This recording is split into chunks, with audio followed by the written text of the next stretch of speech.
Isang pagpalang araw sa inyong lahat, Luzon, Visayas at Mindanao. Saan man kayo sulok ng mundo ay mag-ingat kayo palagi mga kabayan. Dito tayo sa Pasay, Manila Bay Reclamation Project upang mag-update. Ayan mga kabayan. Lutay na lutay yung tubig. Dagat, maabot pala ganito kalutay mga kabayan.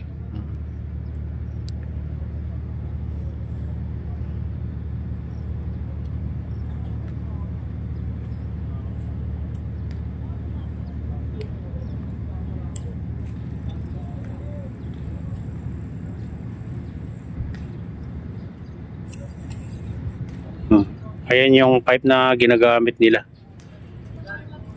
Doon nakakonect ko. Itong barko na to. Ayan, malit yan. Yan nakakonect. Diyan ang dulo ng pipe na yan, mga kabayan. Diyan na nagbubuhos. Yung isa naman, andun no. Yung ito yan yung pangalawa. Ang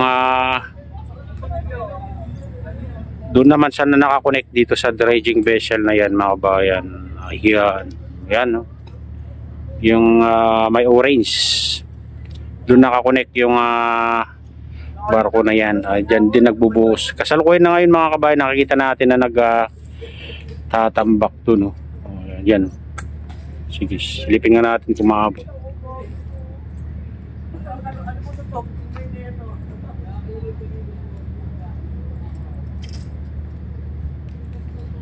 Ayun mga kabayan, nagbubuhos diyan no.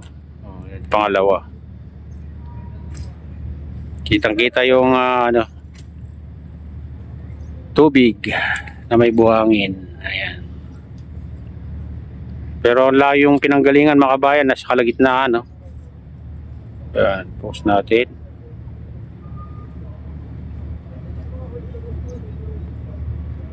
O yan. Oh, magtatambak na rin pala yan mga kabayan. Ano? Ayan, nasa likod na yan mga kabayan. Yan yung pinanggagalingan. Ayan, dyan nakakonect. Ibang layo. Kaya kahit malayo mga kabayan, kung gusto nilang tampakan mga kabayan, ay kaya nila.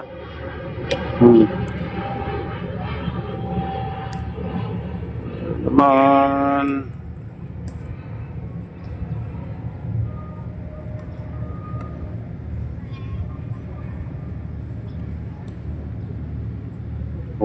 Ang layo dito sa Seoul ng Molobasia. Patay dito sa isa mga kabayan. Ito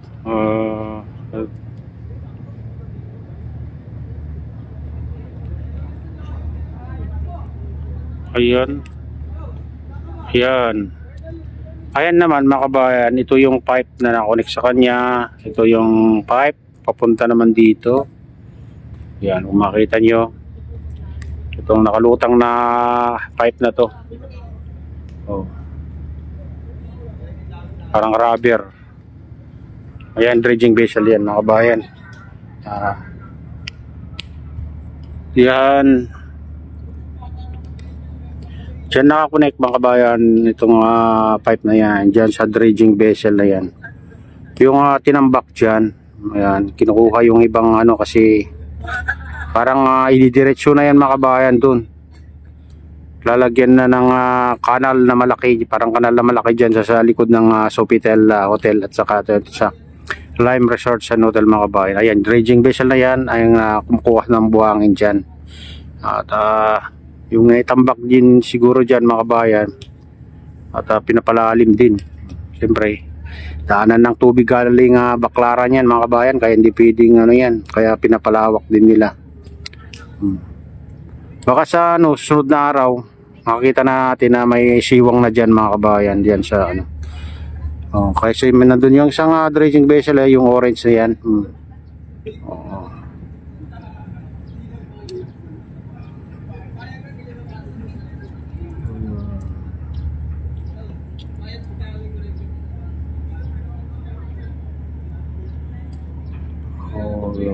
Isipin nyo, ang layo nga pinagtatambakan niya, pero nandyan yung dyan nanggagaling yung tubig, ay ano, yung buhangin na may tubig mga kabayan, kinukuha sa ilalim ng dagat. Maami kalapate. Ayan. Oy. Oo.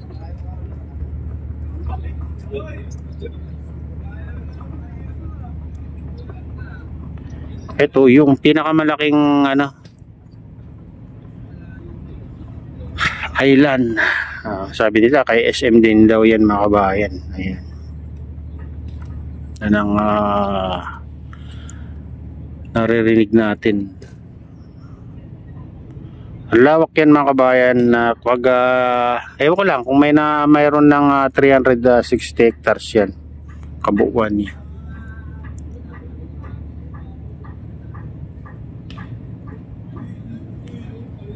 Makita nyo doon, layo na yung ano, hindi mo na makita yung dagat pag nandito ka. Pag nandiyan ka na sa taas ng Sky Garden mga kabayan, dyan sa SM Mall of Asia, makita mo yung kabuuan yan. Kaso lang di tayo maka ano ngayon dahil alas 11 pa magbubukas ng SM, kaya hindi ka pa makakapasok pag ganitong oras.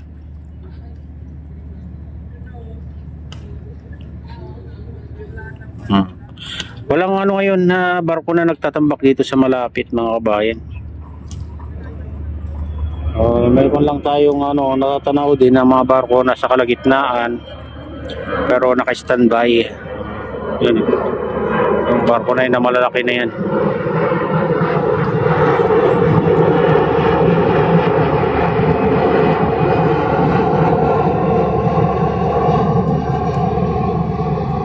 Ayan, naka-standby sila mga kabayan.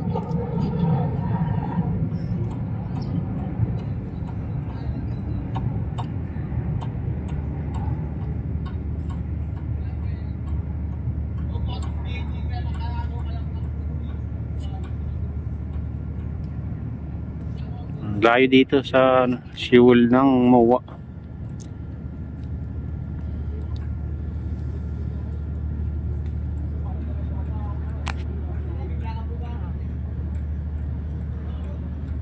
Ito naman ano, dredging vessel na to, naka-standby, wala yung barko mga kabayan.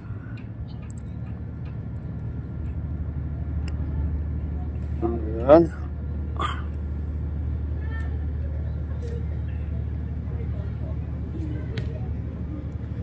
Ganda ng ano ngayon na kalangitan mga kabayan, malaliwanag na.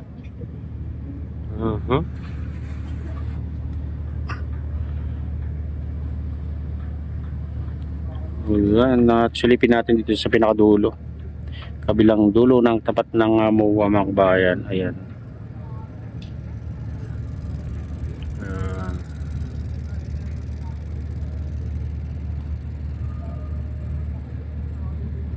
Malawak na rin to. Tambak na yan hanggang din sa kalagitnaan na rin mga kabayan. Hanggang doon Ayan.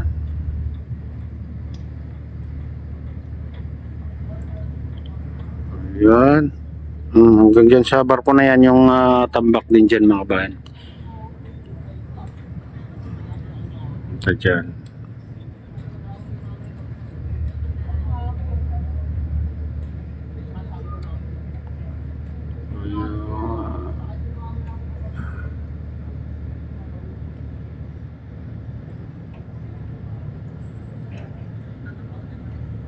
Ayun.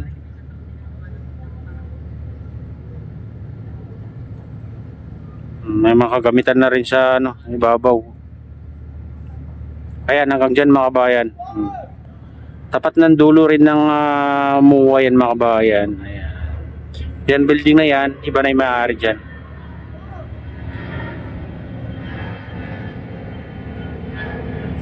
And mga kabayan, ito na yung latest update dito sa Pasay Manila Bay Reclamation Project, at shout out sa inyong lahat at pagpalain na ng Diyos. Ingat kayo palagi. God bless us all. Bye!